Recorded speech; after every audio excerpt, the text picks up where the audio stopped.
A Fox News alert.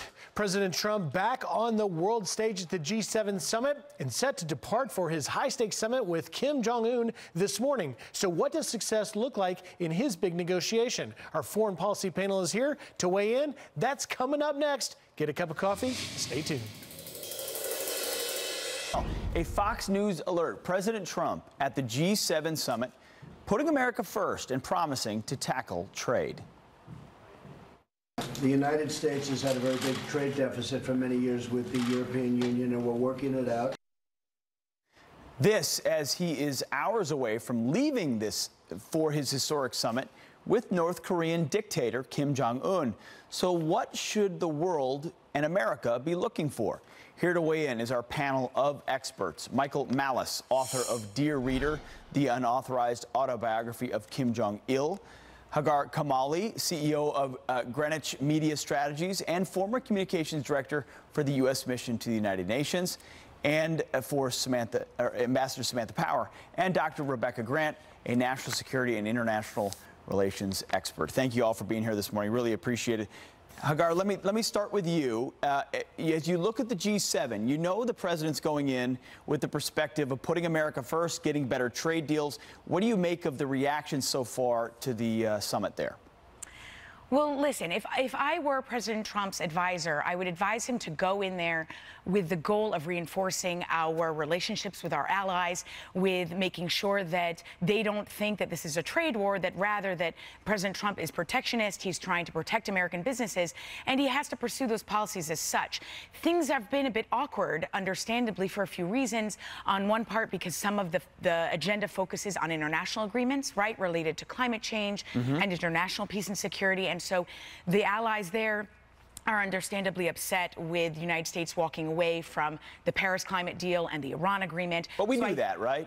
I mean, yes, of course. And President Trump has to reinforce why he did that and what his goals are in those fields in particular. And I think that's why he has to focus so much on reinforcing the relationship with the allies, because especially in the run-up going to the summit in Singapore, I think he has to realize that one of the reasons our sanctions are effective, one of the reasons why we have the upper hand, is because of the multilateral relationships we have. That's true, but also you add up all the other countries of the G7 and they don't match the GDP of America, so we can throw our weight around. Michael, so he's skipping the climate change talks at the G7 to get to Singapore early. What do you expect as we get a preview of what might happen in Singapore? I mean, from what Kim Jong-un has been saying publicly, it seems like everything is on the table, including liberalization of the country, denuclearization. The thing I'm most concerned about is President Trump has made it a point to discuss North Koreans' human rights abuses very famously during the State of the Union, when we had that refugee raising up his crutch to the cheers of the entire Congress.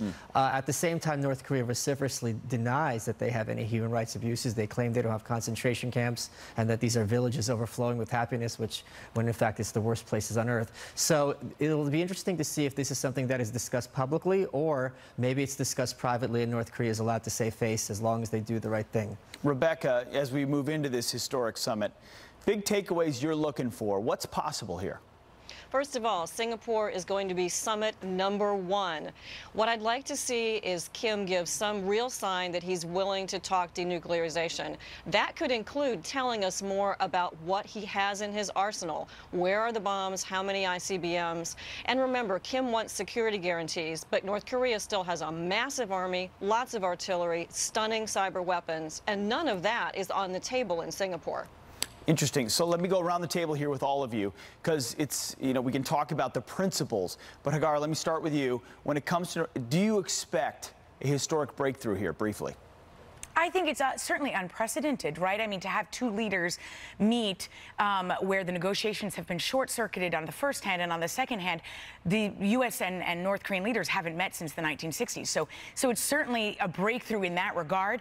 I expect the president to try and walk away with a deal, especially one that's about America first.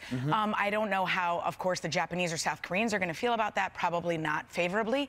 But I'm not sure how well it'll be enforced as previous deals haven't been. Michael, thoughts? I would bet good money that things behind the scenes have already been negotiated to some extent, maybe vis-a-vis with China as the middleman. So they're going to all walk away with some kind of win so that they can all hold their hands up high. Rebecca, briefly, does the Korean War end in Singapore?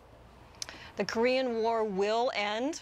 Absolutely. And Singapore will start that process. Interesting. Michael, Hagar, and Rebecca, thank you very much for your time this morning. Appreciate it. Good stuff. It'll be very interesting. We'll be watching.